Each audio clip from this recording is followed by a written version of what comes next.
anytime we have a problem, the first thing that we do is we try to jump to a solution.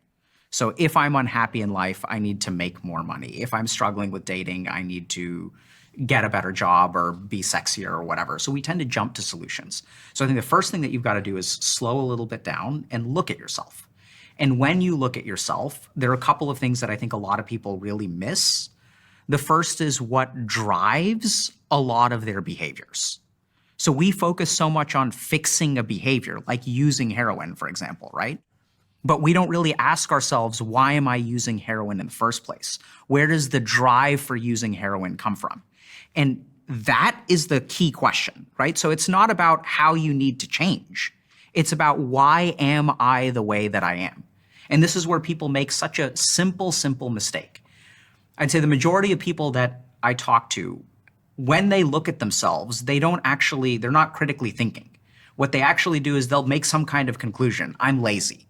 So like, think about what that means. Like, laziness, first of all, is like not a thing. There is not like a laziness circuit in the brain. You can't measure laziness. Laziness is a lazy way of looking at laziness. If we look at human behavior, motivation, discipline, things like follow-through, willpower, these are all discrete functions within our brain, and then we just say, oh, we're lazy. But which one of those things is lacking? So as we understand, okay, why are we lazy? What does that really mean? Where is my motivation coming from? What is the status of my willpower? As we explore these kinds of things, that's when we see really what the answer is. In order to change behavior, you don't need to convince anyone of anything. You need to help people understand things. And once a human being understands something themselves, they will automatically change behavior. We learn through experience.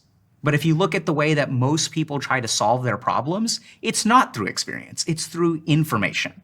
Oh, I have a problem, let me buy a book. I have a problem, let me listen to a podcast. Let me watch a YouTube video.